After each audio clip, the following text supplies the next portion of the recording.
মেণ্টালিটি মেণ্টালিটি অসমীয়াত মেণ্টালিটি এই শব্দটোৰ অৰ্থ হ'ব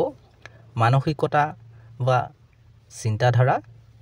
অহা এই দুটা বাক্যৰ সহায়ত আৰু বেছি ভালকৈ বুজি লওঁ I just can't understand মই বুজিব পৰা নাই his mentality তেখেতৰ মানসিকতা বা তেওঁৰ মানসিকতা এই সম্পূৰ্ণ বাক্যটো হ'ব I just can't understand his mentality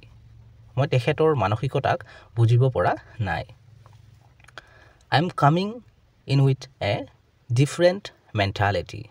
I'm coming in with a different mentality মই এক বেলেগ মানসিকতাৰ সৈতে আহি আছোঁ